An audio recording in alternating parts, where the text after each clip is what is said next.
In this video, I'm going to show you how to install mud flaps on this Ford F-150. Let's get started. Now let's take the mud flap, make sure it's the one for the right side, of course. If it's not, well, you won't be able to attach it very well. So follow the wheel arch here, and one of the most important things is to make it fit and look properly, other than attaching it securely, of course. But if it doesn't sit straight, it's not going to look good from the back. You want to make sure that this cutout over here follows the cutout of the wheel arch, and there isn't really a specific position for it. It really just depends on how you like it and how you want it positioned. I have some of these clamps here that I'm going to use to clamp this down. There we go. I brought it down a little lower, and I'll bring it in a little bit more. I personally like it when it sticks out a little bit past the wheel here. Of course, you can make it flush, but just make sure it's straight, parallel with the wheel.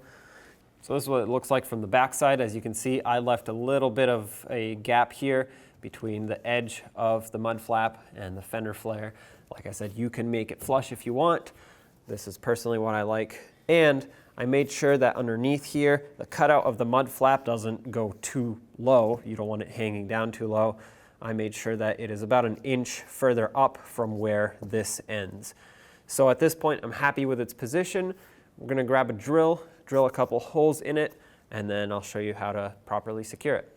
I have a drill bit and a drill. Just make sure that whatever drill bit size you use is approximately the size of the screw. The screws and all the hardware should be provided with the mud flaps. What I plan on doing is making a hole up here. I'm going to put 3 down the line here, so 1, 2, and 3. Make sure it's as centered as you can get it.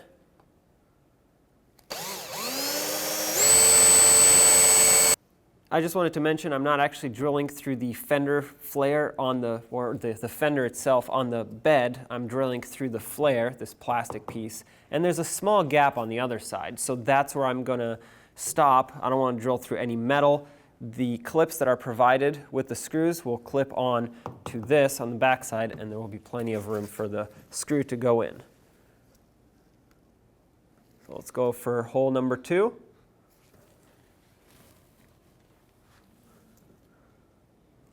Lower. Okay, there we go. If you need more space to drill your holes, go ahead and remove your wheel. So here's the clip that is provided with the mud flaps, part of your hardware. I'm going to take it and slide it right over the plastic fender flare, the original one.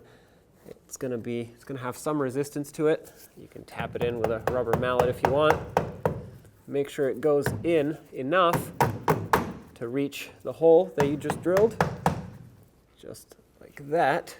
That's perfect. And this is what's going to clamp or hold the screw clamping the mud flap on. So at this point, you want to do this exact same thing. Slide the clips over on every hole that you've drilled so far. Let's get the top clip in. Try to get it to slide in all the way. Tap it in. Push this last one on. Make sure you line it up with the mounting hole. With the mud flaps, you'll be provided these 7mm headed screws, so make sure you have a socket or a wrench to thread them in. Now, with all of our clips in place, start in the mounting screws.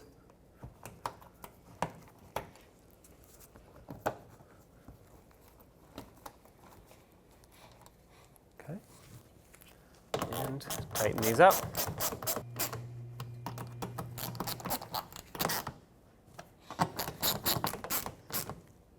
At this point, I'm going to put a 4th screw right here. This will just give it a little bit more rigidity when it comes to it flapping around like this.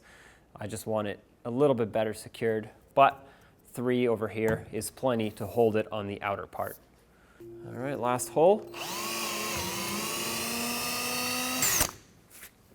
Right over here. I'm going to put one of those clips from the back side. Now I'll get the last clip in here.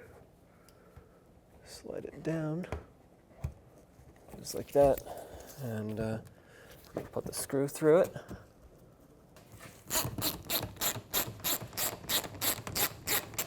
this nice and snug.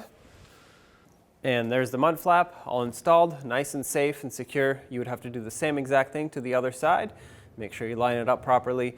If you took the wheel off, which if you weren't going to put in that 4th screw back here, you don't really have to. But if you did, you'd go ahead and put it on. The torque for this is 150 foot-pounds. Torque it and take it for a road test. When only the best will do, demand TRQ. The only company that lets you view before you do. TRQ is committed to offering the highest quality aftermarket auto parts that are engineered for peace of mind. Thanks for using and viewing with TRQ.